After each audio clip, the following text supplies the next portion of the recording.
Bakabak, Kamiling Tarlac Project. 2 bedrooms bungalow house. So 134 square meter mga boss. So update po tayo rito. So galing po tayo kanina doon sa Keeping Village. So 77 square meter po yun. Ito naman 134 square meter. Yung bungalow house na project natin dito. So dito malaki na po to para doon sa 134 square meter na 2 bedrooms lang po siya.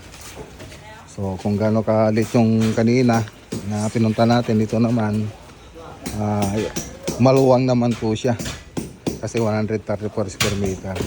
So ayan, nakapagbubong na po tayo, pero dun sa ibang parte ng process natin wala pang bubong. Ibang parte ng bahay wala pang bubong kasi walang kuryente, tapos umuulan din. So hindi po tayo makakapagbubong dyan. So may insulation na rin po tayong nilagay dyan. So double face po yan. 10mm po yung nilagay natin insulation foam. So ito nga pala yung room 1 natin, tapos toilet and bath, common toilet and bath. Tapos ito yung master bedroom. So dito wala pang bubong.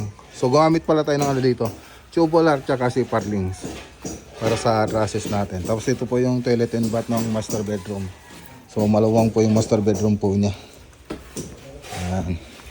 Kasi ito po yung living area and dining. So maluwang din po siya. Tapos may lanay din po tayo. Yan po yung lanay natin. Tapos ditong banda sa may kusina, katamtaman lang naman yung laki niya. So modular cabinet po yung nalagyan natin dyan. Modular kitchen cabinet. Tapos ito po yung kitchen and laundry area. Yan. So D5 na rin po yung ginamit natin dito sa loob. Sa loob at saka labas ay D5. Tapos naka-plus na rin po dyan yung mga column natin. Okay, so ayan, gumagamit na po tayo ng compactor.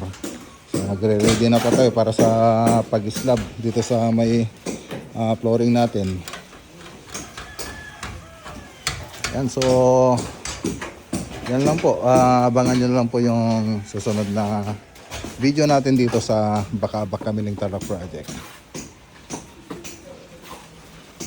Alright.